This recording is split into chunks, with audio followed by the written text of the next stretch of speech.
Bismillahirrahmanirrahim. Alhamdulillahi rabbil alamin. Hamdan yuwafi ni'amahu yuzakkafi mazidah. Ya Rabbana lakal hamdu kama yanbaghi li jalali wajhika wa 'azimi sultanik. Allahumma salli ala Muhammadin 'abdika wa rasulika Muhammad wa ala alihi wa sahbihi wa man sar ala nahjihi wa ihtada bihadihi wa istanna bisunnati ila yaumiddin, amma ba'd. Alhamdulillah, pada pagi yang ceria ini 9 hari bulan 9 2023, kita teruskan bicara ilmu kita pada kali ini, ilmu tentang Al-Quran. Sebagaimana kata para ulama, mulianya majlis apabila tajuk yang dibincangkan itu mulia. Bagaimana tidak mulia apabila tajuk yang kita bincang ini iaitulah tentang kitab Allah, kitab Rabbina, kitab yang Allah Ta'ala turunkan kepada Nabi Muhammad sallallahu alaihi wasallam menjadi panduan hidayah, petunjuk kepada umat ini sampai ke hari kiamat, dan menjadi pemimpin guide kepada kita ummah pada hari kiamat untuk dibawa ke syurganya. Allahumma ja'alna min ahli al-Quran. Ya Allah, jadikan kami ini ahli al-Quran, ahli yang mendapat kemuliaan di sisimu, ya Rabbal Alamin, ya Arhamar Rahimin. Jadi para jemaah sekalian, tajuk perbincangan kita ini dari sebuah buku yang kecil, nama dia 31 faedah fi tadabburin wa tilawatil Quran. 31 faedah kita tadabbur dan kita baca Quran.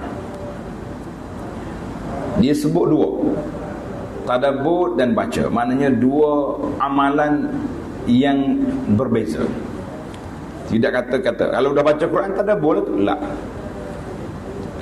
Baca saja tanpa memahami makna dan artinya bermakna kita hanya tilawah, baca saja. Yang naknya tilawah dan tadabbur, memahami makna, isi kandungannya, dan apakah maksud yang dikehendaki oleh Allah Azza wa Jalla dalam ayat yang mulia yang diturunkan pada kita. Maka dari 31 faedah ini kita hanya ambil beberapa faedah yang sempat dengan masa yang sesuai dengan keadaan kita hari ini. Jadi para jemaah sekalian, yang pertama al-faidatul ula, faedah yang pertama, Al-Quranu kalamullah. Al-Quran itu adalah merupakan kalam Allah yang diturunkan kepada Nabi sallallahu alaihi wasallam melalui malaikat Jibril alaihi salam. Bermulanya inna anzalnahu fi lailatul qadri, pada malam Lailatul Qadar, dan diturun munajjaman, peringkat demi peringkat, selama hampir 23 tahun. Al-muta'abbadu bitilawatihi, yang kita beribadat dengan membacanya. Kita baca buku-buku lain tak ada ibadat, semata-mata. Tetapi baca Quran, baca saja walaupun tak faham, ibadat. Setiap huruf dikira, bukan setiap patah perkataan. Walakin alifun harfun, alif satu huruf, lam satu huruf, mim satu huruf. Manakala kita baca alif lam mim, 3 huruf. Setiap huruf diganda berapa? Diganda 10, bermakna kita sudah ada 30. Tuan-tuan bayangkanlah, kita baca Al-Fatihah saja sudah berapa pahala kita dapat. Kalau kita khatam Quran, berapa banyak pahala yang kita boleh. Jadi itu dia kata yang tertulis dalam mushaf. Maka Al-Quran ini merupakan wahyu daripada Allah Azza wa Jalla kepada Nabi sallallahu alaihi wasallam. Wahyu ini hanya untuk para nabi dan rasul. Orang lain kalau guna perkataan wahyu, bukan makna wahyu seperti yang difahami malaikat turun bawa kitab, tidak. Lebih kepada perkataan wahyu, lebih kepada ilham. Seperti wa auhayna ilan nahli, kami beri wahyu kepada lebah. Lebah tak jadi nabi. Maknanya Allah Ta'ala bagi ilham pada lebah bagaimana nak bina dan bentuk sebuah rumah, sebuah bandar yang begitu cantik, yang begitu comel, yang memang pelik. Kalau kita tengok sarang lebah, sarang lebah pelik, madu dia pun pelik, kehidupan dia pun pelik. Allah Ta'ala sebut dalam Quran, itu yang dikatakan lebah. Kita tak tengok lagi sarang semut. Allah Ta'ala gambar dalam Quran, hatta idza ataw ala wadin namli, bila Nabi Sulaiman sampai ke lembah semut. Bagaimana lembah semut itu satu benda yang pelik. Coba tengok dalam internet, orang buat kajian sarang semut dalam tanah, satu bandar Madinatun Namli, sebagaimana yang disebut dalam Quran, ila wadin namli. Jadi kalau wahyu lain daripada Nabi dan Rasul, maka itu dikira ilham. Nabi dengan Rasul saja yang dikira wahyu, seperti yang diistilahkan. Wahyu maknanya Allah Ta'ala hantar maklumat, arahan, risalah melalui Jibril alaihissalam. Jibril turun kepada para Nabi alaihi wassalatu wassalam, diturunkan kepada Nabi kita sallallahu alaihi, sehinggalah Nabi kita wafat. Karena itu apabila wafatnya Rasulullah sallallahu alaihi wasallam, para sahabat menangis. Mereka selain daripada berpisah dengan jasad yang mulia, mereka mengatakan inqata'at wahyu. Wahyu tak ada lagi lah yang baru, dan malaikat Jibril tak turun lagi sebagai pembawa wahyu kepada Nabi. Mungkin dia turun untuk memberi bantuan pada orang Islam ataupun lain-lain tugasan malaikat yang besar, tapi tidak lagi sebagai pembawa wahyu kerana sudah wafatnya Rasulullah sallallahu alaihi wasallam. Jadi kita kena faham bahawa Quran itu adalah merupakan risalah, surat dari Allah Azza wa Jalla kepada kita, supaya kita faham. Kita kalau kita terima risalah, terima surat apa-apa daripada pejabat ke dari apa, mana-mana surat yang kita terima, lebih-lebih lagi kalau kita terima daripada pejabat-pejabat yang besar, sudah pasti berkobar-kobar semangat kita nak buka, nak tengok. Kalau kita tak ada rumah pun suka anak buka dulu, snack gambar aku nak tengok. Maknanya haris, sangat semangat kita, sangat tamak kita, sangat loba kita nak memahami risalah, arahan daripada makhluk. Tetapi kenapa kita tidak semangat? Kenapa kita tidak loba?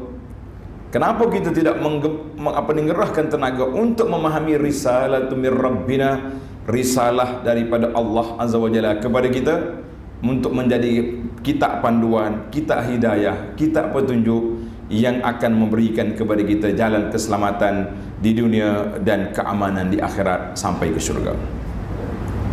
Maka di antara sifat Quran itu hudan. Zalikal kitabu la raiba fihi hudan lil muttaqin. Salah satu daripada sifat Al-Quran hudan, petunjuk. Al-Quran juga bersifat dengan rahmat. Maknanya ajaran Quran itu rahmat. Ada orang pening, dia kata macam mana rahmat? Semua hak tak boleh, riba tak boleh, rasuah tak boleh, undang-undang hudud dia keras, sampai mereka orang minum arak kena sebab, orang yang berzina kena sebab, bahkan ada yang kena rejam. Kita mengatakan itu keras, itu tidak sesuai dengan otak kita, tetapi sebagai rahmat daripada Allah Azza wa Jalla untuk menjaga keamanan dunia ini, itulah undang-undang yang layak. Kalau tidak, siapa pun tak irau, siapa pun tak ikut. Maka kita mengatakan rahmat.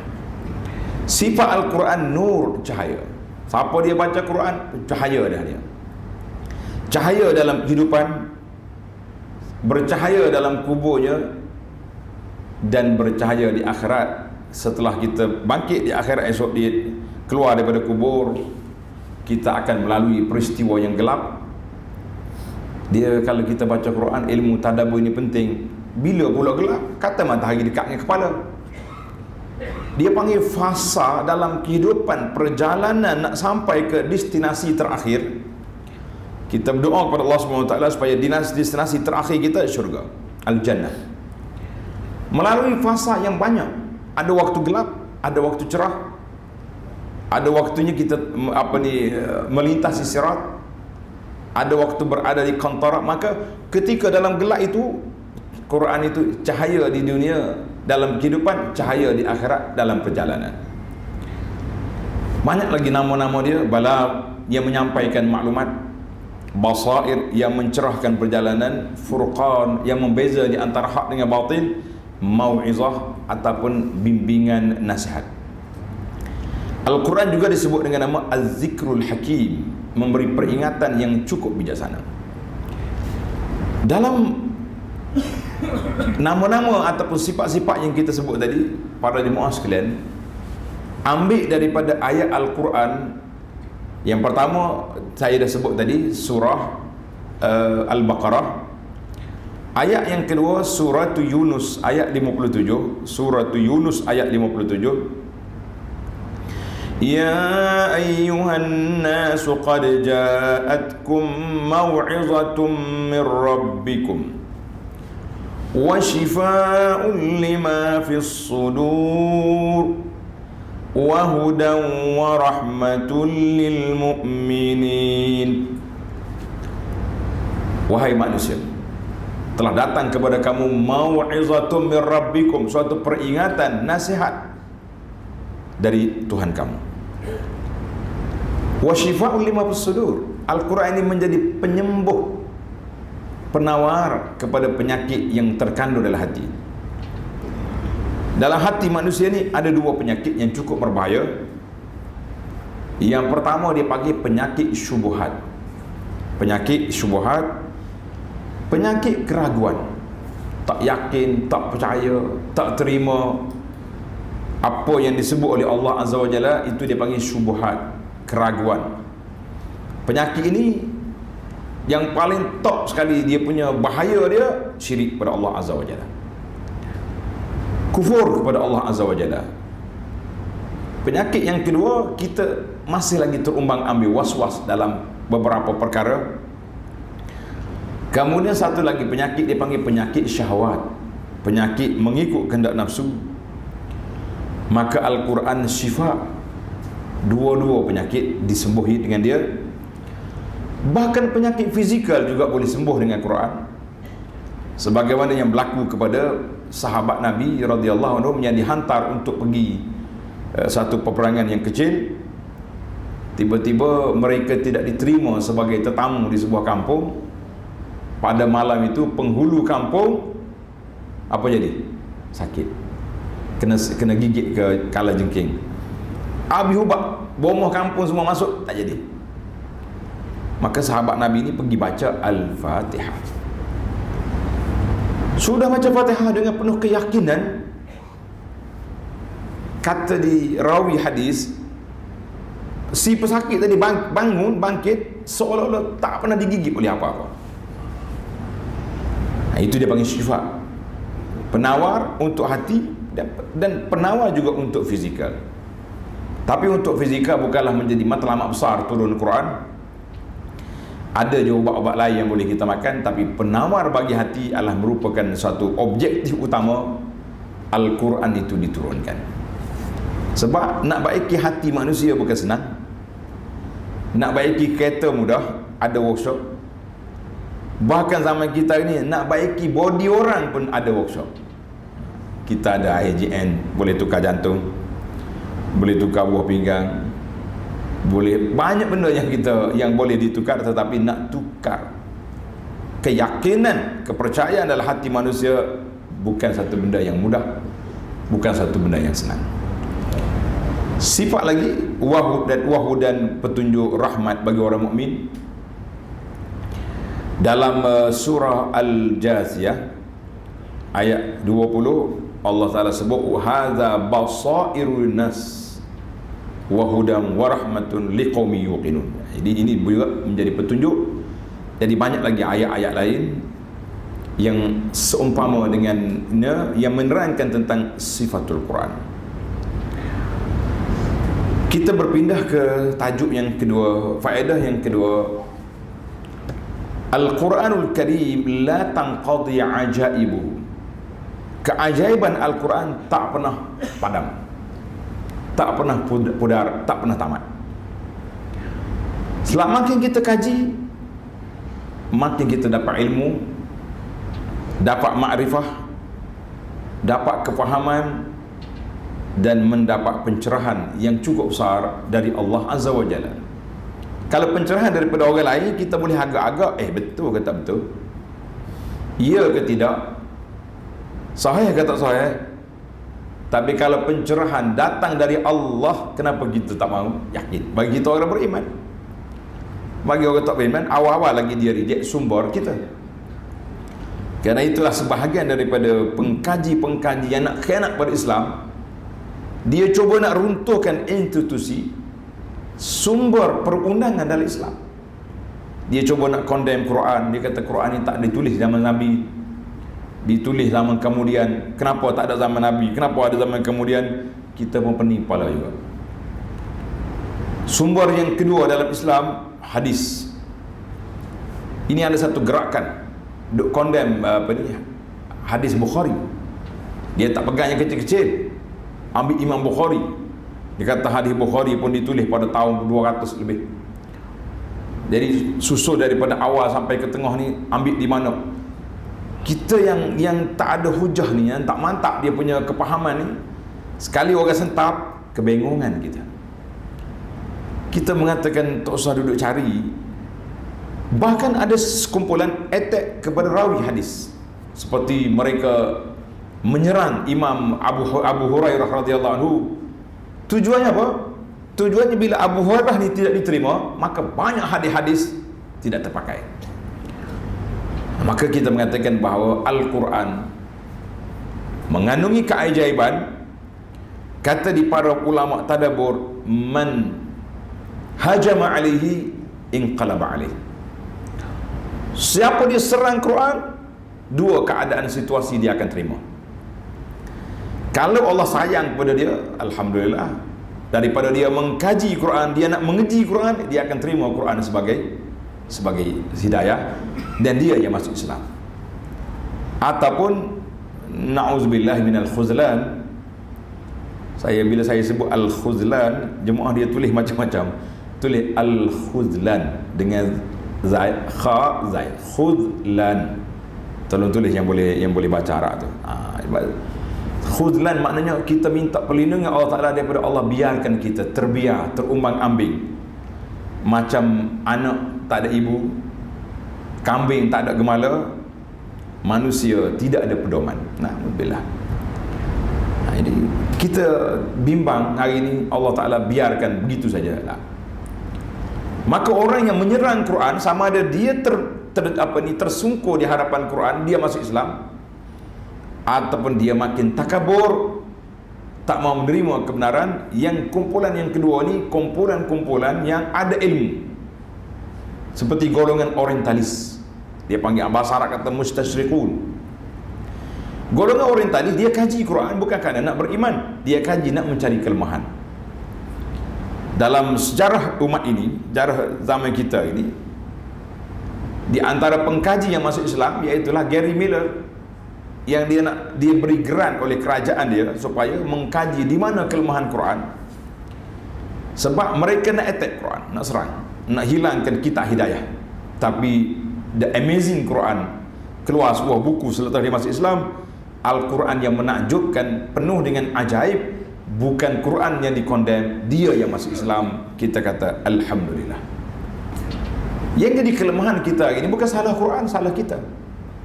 Bukan salah Quran, salah kita. Kita hanya mengaji Quran, tapi kita tidak mempelajari isi kandungan Quran. Jadi para jemaah sekalian, ambillah peluang, ambillah ruang yang ada. Allah Ta'ala anugerahkan kepada kita masa yang ada ini untuk kita belajar dan mengkaji Quran. Alhamdulillah, ruang-ruang yang ada ini sangat luas. Selain daripada program pagi-pagi, ada sebahagian masjid, alhamdulillah, kita tengok bila tak ada orang kuliah, dia baca Quran sama-sama dia, tilawah sama-sama dia. Kita kalau bahasa sinonim dengan masyarakat Melayu, dia panggil tadarus. Program tadarus Quran di masjid. Setakat yang duk ikut dah ni, kalau kata program tadarus Quran, apa maksud dia? Baca ramai-ramai? Ha? Baca. Bacaan. Tapi dari sudut makna belum lagi. Itu baru kita belajar baca. Ya tadarusun, sekejap lagi kita akan baca hadis tadarus. Makna tadarus mana? Mengkaji isi dia tu. Oh, saya belajar, saya mau baca, itu satu tahap yang pertama. Bagus. Teruskan yang itu.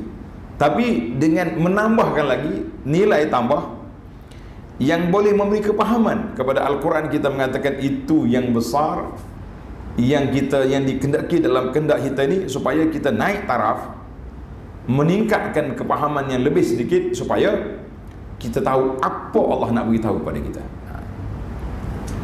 La yashba' minhu ulama. Tengok sifat Al-Quran ni. La tanqadi ajaibu, keajaiban dia pelik. Amazing dia kata. Wa la yashba' minhu ulama. Para pengkaji, para ulama tak akan kenyang dengan Quran. Sebagaimana kata di para ahli tadabbur, dia kata Al-Quran ini ibarat seperti buah kurma. Kita pergi Mekah, kita pergi Madinah, kita beli buah kurma yang paling mahal sekali. Nama dia ajwah. Ya, berapa ratus kita beli ajwah yang paling mahal? 120. Mahal tu tak? Bangga tu. Sampai balik rumah nak buka kotak pun sayang. Mahal. Tapi kalau beli Quran, beli kurma yang mahal, paling mahal sekali yang ada di atas dunia ni, kita tak buka. Ada bang? Tak bang. Tak makan, ada rasa? Tak rasa. Itulah ibarat dengan Quran. Quran kita beli yang paling mahal sekali. Yang saya jumpa dalam dunia ni yang paling mahal, yang dicetak di Mujamma' Malik Fahad di Madinah, 2,500. Saya tanya orang tu, buat apa 2,500? Dia kata buat mahkawin. Kata buat apa mahkawin mahal-mahal, baik 2,500 pergi beli gelang ke bini. Tak, boleh juga dia buat berjanguk-janguk kan. Janguk tu buat berhias lah. Ni bahasa kita orang Kelantan, berjanguk dia panggil. Quran tidak yang maha Quran, bukan tulisan yang maha Quran, isi dia. Bila kita boleh faham, itu maha. Maka timbullah kata-kata hikmah. Al-Quran seperti buah kurma, makin dikunyah makin terasa kemanisannya. Jadi kalau para jemaah rasa aku baca Quran tak rasa apalah, pergi kelah pengajian tadabbur, insya-Allah makin hari kita makin rasa kemanisannya, makin hari kita makin terasa dekatnya kita dengan risalah dari Allah Azza wa Jalla kepada kita. Man qara'ahu 'allamahu Allahu ilmal awwalin wal akhirin. Siapa dia baca Quran, dia akan dapat ilmu terawal dan ilmu yang terakhir. Apa dia ilmu awal? Kejadian dunia. Siapa dia tahu dunia ni jadi macam mana? Makhluk belum ada. Allah SWT yang menciptakan, Allah yang menceritakan. Macam kita hari ni lah, kita tak tahu pun apa yang kita nak jadi. Tapi bila arwah mak cerita, aku mengandung kamu hari tu, Allahu Akbar, 4 kali masuk hospital, muntah pagi, muntah petang dah. Ada orang ni lepas dia mengandung, tak boleh duduk dengan suami, tak boleh bangun suami. Belum pada mengandung tu tak boleh pisah dengan suami, lepas mengandung tak boleh duduk dekat. Tanya doktor kata okey lah, lepas 4 bulan habis tu, tunggu 4 bulan bangun lagi, tak boleh lagi. 6 bulan akhir kali lepas tak boleh baru boleh dekat. Jadi semua peristiwa itu arwah mak yang bagi tahu, kita tak tahu. Macam mana kita nak tahu ilmu yang terdahulu? Kalau orang cerita, kerana itulah dalam tafsir Quran terperangkap banyak kita dengan cerita Israiliyat. Israiliyat ni puak-puak Bani Israel. Puak Bani Israel ni puak-puak Yahudi. Dia cerita benda-benda yang tidak ada sahih, tak ada autentik dalam sudut maklumat. Jadi yang betul-betul sahih mari daripada Allah Azza wa Jalla, barulah kita ini yang benar. Kerana itu para ulama pengkaji Al-Quran, mereka sangat mempertahankan kesucian Al-Quran ini daripada cerita-cerita yang dibawa masuk melalui Israiliyat. Sebab Israiliyat itu tak ada sumber yang jelas yang boleh kita pertahankan. Cuma kita tengoklah, kalau Israiliyat biasa-biasa ya, boleh ya kot dengar, tapi nak percaya tak percaya lain. Tapi kalau Israiliyat yang tak masuk akal, dia kata dunia yang duduk atas tanduk lembu, mana ada dunia yang duduk atas tanduk lembu pula. Lembu tu besar mana pula? Kita percaya juga sebab ada dalam kitab ni. Baik. Wa man qala bihi sadaq, siapa dia bercakap dengan Quran benarlah dia. Wa man amila bihi ujir, siapa dia beramal dengan Quran mendapat pahala. Baca je dapat pahala, beramal lagi pahala. Wa man hakama bihi adal, siapa dia berhukum dengan undang-undang Quran dia akan adil. Wa man istama'a ilaihi tafa, siapa dia dengar aja Quran, dia dengar dapat manfaat. Manfaat yang pertama, kita dapat penenang jiwa. Manfaat yang kedua, kalau kita faham, kita dapat hidayah menjadi panduan. Ni ada setengah pakcik ni, bila kita kerahkan supaya baca Quran, dia mari senyap-senyap, dia mengadu, ustaz minta maaf, saya bukan tak nak baca, saya tak boleh baca Quran. Kalau bahasa zaman orang Arab dia panggil al-ummi. Ummi ni orang tak pandai baca, tak pandai menulis. Quran je tak pandainya. Surat khabar 3-4 surat khabar dia baca semua kat kedai kopi. Zaman dulu kan, sebelum ada digital ni, setengah-setengah kedai makan tu dia letak Quran apa 5 jenis. Dia punya magazine apa ni, surat khabar. Dia baca belakang. Itu di Quran. Kita kata pak cik, Allah Ta'ala rezekikan kita ruang yang luas. Ada tidak halaqah? Saya gunalah istilah Malaysia, halaqah tadarus Quran selepas solat. Ada. Kalau bulan Ramadan tu sampai kita tadarus sampai khatam, awak duduk situ, istama', dengar orang baca, walaupun kita tak reti nak baca, kita dengar, ikut. Kalau tahu huruf sikit kita ikut orang baca, kalau tak tahu huruf pegang je Quran. Tapi jangan bagi terbalik, sudahlah. Nah, sekarang ni zaman tular ni, nanti orang ambil gambar dia, pak cik dia pegang Quran apa terbalik, huruf haram besar kita. Nah, Qurannya tak terbalik. Ujir, dia akan dapat manfaat. Kalau orang khatam Quran, dia pun dapat pahala khatam juga. Tapi kalau khatam online seperti yang dibuat oleh sebahagian muslimat kita, tak jadi. Dia ambil ayat, dia bagi, malang kadang semua report, saya dah baca. Dia pun declare, hari ni kita khatam Quran. No, itu bukan khatam Quran. Itu khatamnya apa yang awak baca je. Khatam group nama dia, bukan khatam Quran. Wa man da'a ilaihi hudiya ila siratim mustaqim, siapa dia panggil orang kepada Quran, berdakwah kepada Al-Quran ini dengan Quran, hudiya, mereka akan diberi pimpinan oleh Allah ke jalan yang lurus. Baru ni anak baca sebuah buku, nama dia Asma'ul Quran. Nama-nama Quran, nama yang sangat jelas 15 nama. Kemudian nama yang kecil, yang apa ni, tambahan tu ada sampai 21 nama. Nama Quran saja. Salah satu nama yang dimasyhurkan As-Siratal Mustaqim. Ihdinas Siratal Mustaqim, itu Siratal Mustaqim itu ialah Quran. Habis orang terjemah jalan lurus, betul. Quran tu yang bawa jalan yang lurus. Itu salah satu daripada nama Quran. Wa man ittaba'ahu fala yadhilla wa la yashqa, siapa dia ikut Quran, mereka tak akan sesat dan mereka tidak akan celaka. Sebagaimana firman Allah Ta'ala dalam surah Taha ayat 1, 2, 3, fa imma ya'tiyannakum minni huda faman ittaba'a hudaya fala yadhillu wa la yashqa.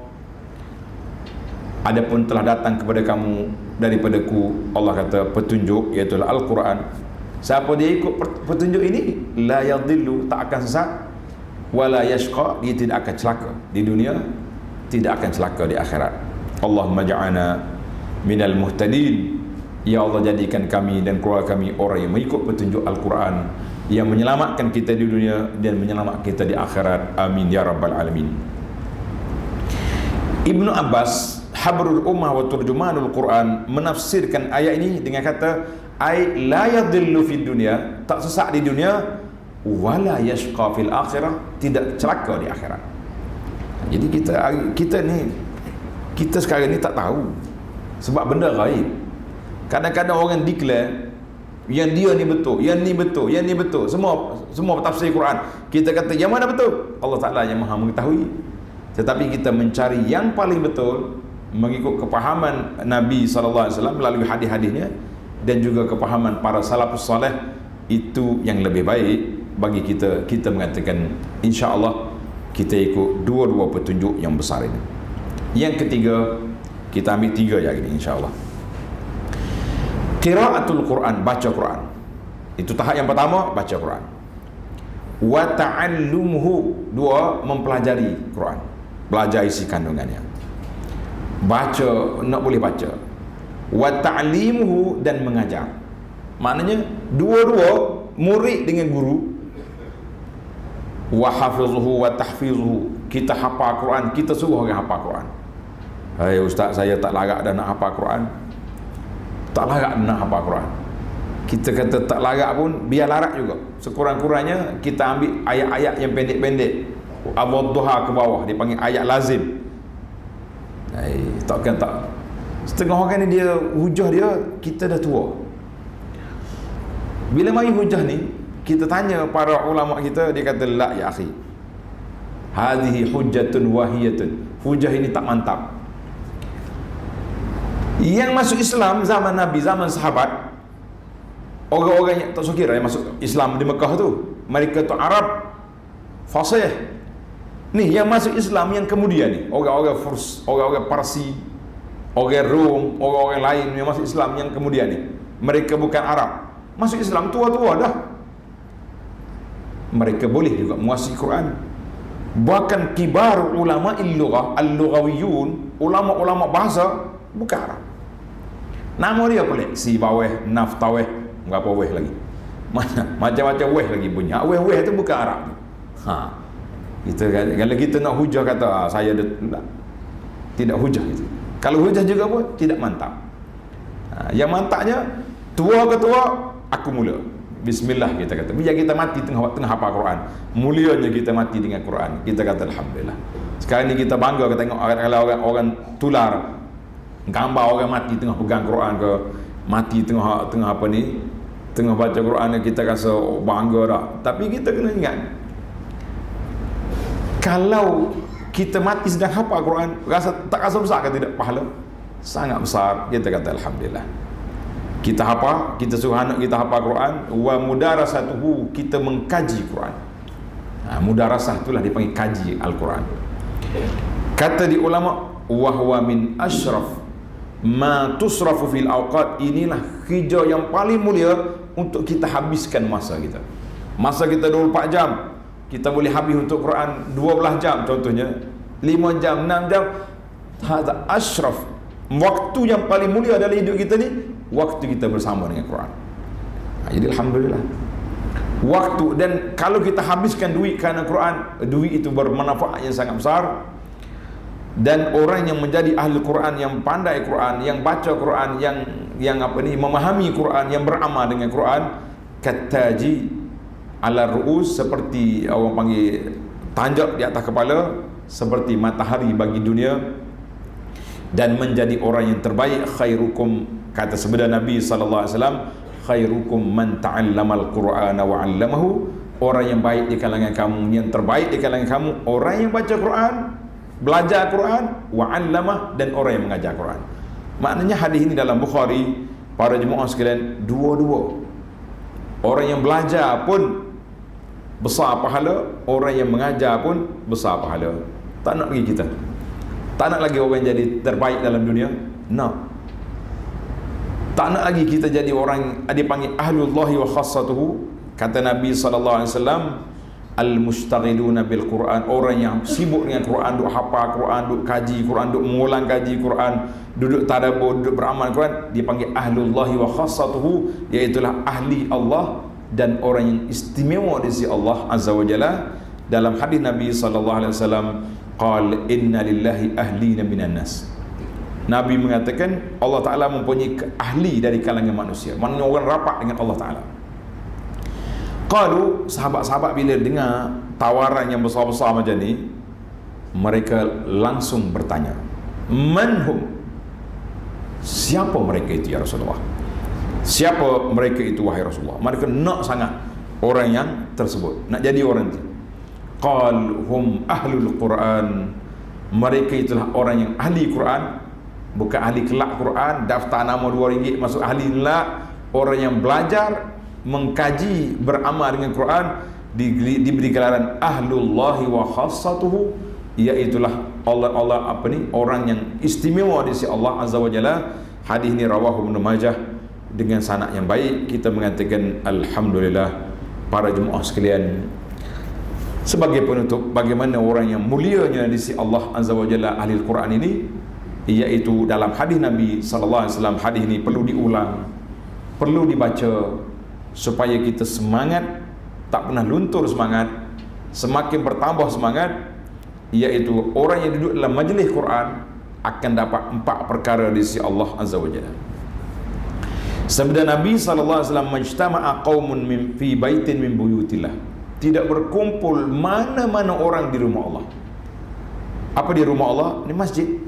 Surau termasuk rumah Allah. Cuma istilah kita di Malaysia ni masjid, surau Jumaat, nah, surau biasa, musalla, apa lagi? Tempat solat, macam-macam istilah. Tetapi kalau kita balik kepada asal tujuan, niat kita bina tu untuk apa? Surau untuk apa? Wakaf untuk ibadat. Maka dia macam dia masjid lah status dia. Jadi bila berkumpul mana-mana orang di rumah Allah, masjid ni nama dia rumah Allah, dia panggil idhafatut tashrif. Sandaran kepada Allah, satu sandaran kemuliaan. Kita buat apa dalam rumah Allah? Yatluna kitab Allah, kita baca Al-Quran. Wa yatadarasunahu bainahum, kita mengkaji, mengulang kaji untuk memahami Al-Quran. Nabi SAW beritahu kita akan dapat 4 perkara. Yang pertama, illa nazalat alaihimus sakinah, Allah Ta'ala akan beri pada kita ketenangan. Siapa nak ketenangan? Mari masjid, duduk majlis Quran, mengaji Quran, insya-Allah ketenangan milik kita. Yang kedua, illa nazalat wa ghasyiyatuhumur rahmah, majlis kita dilingkungi, diselubungi oleh rahmat daripada Allah Azza wa Jalla. Kita ni para jemaah sangat berharapkan pada rahmat Allah. Kerana Nabi SAW sebut dalam hadis yang sahih, Nabi mengatakan tidak ada seorang pun boleh masuk syurga dengan semata-mata amalan. Sahabat terkejut, ya Rasulullah, wala anta, tuan sendiri. Nabi kata wala ana, illa an yataghammadani Allahu bi rahmatin minhu, kecuali dengan limpah kurnia dari Allah Azza wa Jalla, barulah kita boleh masuk syurga. Kalau kita tak payah ibadat lah. Ibadat itu kunci untuk kita dapat rahmat Allah. Kalau kunci tak ada, macam mana mau masuk rumah? Itu maksud dia. Tapi walaupun ada kunci, tapi ada kalanya tak boleh masuk. Sekarang ni bahaya, walaupun kunci, macam-macam kunci lagi ada dah. Dia ada password lah, ada macam-macam. Kita mengatakan bahawa kita sangat mengharapkan rahmat Allah. Nak rahmat, duduk di mana? Duduk dalam majlis ilmu, majlis Quran di masjid. Yang ketiga, wahaffathumul malaikatu, kita dilingkungi majlis kita dengan malaikat. Kadang-kadang orang gurau, dia tanya, "Ustaz, apa faedah kak? Dalam majlis ilmu ada malaikat, di situ ada malaikat, kita tak nampak malaikat." Macam mana kita nak jawab? Kita kata betul lah, kita tak nampak malaikat, tapi dalam minda kita, dalam kepala kita, bila kita tahu Nabi sebut ada malaikat, haffathumul malaikat, bermakna kalaulah kita pergi kuliah tak ada orang, banyak tiang pada orang. Contohnya ada setengah masjid ni banyak tiang pada orang. Jadi kita bayang depan saya ni malaikat full house, kata orang. Istilah orang sekarang ni kalau pergi ceramah, dia ambil gambar, dia tunjuk full house malam ni. Bangga kita punya penceramah dah. Tapi kalau waktu malam tak full house, macam mana nak ambil gambar? Malaikat tak nampak, tapi gambaran dalam kepala, gambaran dalam hati kita bahawa majlis kita ni penuh dengan para malaikat, malaikat rahmah yang bersama kita. Yang keempat, wa zakarahumullahu fi man indahu, Allah Subhanahu akan sebut nama orang yang berada dalam majlis ilmu ini kepada golongan yang berada di sisi Allah Azza wa Jalla. Jadi sekarang ni alhamdulillah nama-nama kita disebut oleh Allah. Bagaimana Allah Taala sebut, kita dah belajar ilmu tentang Allah, laisa kamitslihi syai'. Allah Taala tak sama dengan makhluk. Kalau ada persamaan sifat itu tak sama bagi Allah Azza wa Jalla. Kerana itu kita yakin dan percaya semua sifat-sifat Allah yang disebut oleh Allah Azza wa Jalla, yang disebut oleh para Nabi SAW, kita yakin, kita percaya. Bagaimana hakikat dia? Allah Ta'ala yang maha mengetahui. Tak susah-susah, pening kepala, kata menghabiskan masa duduk bincang perkara yang memang kita tak mampu untuk sampai kepada kepada yang dikenaki. Sebab itulah dilarang. Allah Ta'ala, Nabi sebut, kamu berfikir tentang makhluk Allah, kamu jangan fikir tentang zat Allah. Kita mengatakan alhamdulillah, kita yakin dengan 4 perkara ini, mungkin boleh jadi menambahkan lagi semangat untuk kita hadis dalam Muslim. Sebuah lagi hadis Muslim juga mengatakan man salaka tariqan yaltamisu fihi, siapa dia berjalan mencari ilmu, sahalallahu lahu bi tariqan ilal jannah, Allah Taala permudahkan jalan kita untuk ke syurga. Semalam saya ada satu kuliah, elok tajuk dia at-tariq ilal jannah. Beberapa senarai pendek, amalan simple yang mudah yang mampu kita buat untuk sampai ke syurga. Di antaranya duduk majlis ilmu. Dan Nabi sebut dalam hadis Abdullah bin Salam, Nabi kata kita yang pertama bagi salam pada orang, beri makan kepada orang, hubungi silaturahim, solat malam, tadkhulul jannata bisalam, boleh masuk syurga dengan sejahtera. Kita tengok dalam senarai itu, kita rasa yakin insya-Allah kita ada kelayakan untuk sampai ke syurga. Allahumma ja'alna min ahlil jannah. Ya Allah, jadikan kami, keluarga kami, orang-orang yang kami sayangi, para pelajar kami di alam nyata dan di alam maya ini sebagai ahli syurga. Hum ahluka wa khassatuka ya rabbal alamin. Wa sallallahu ala nabiyyina Muhammad wa ala alihi wa sahbihi ajma'in walhamdulillahi rabbil alamin. Wassalamualaikum warahmatullahi wabarakatuh.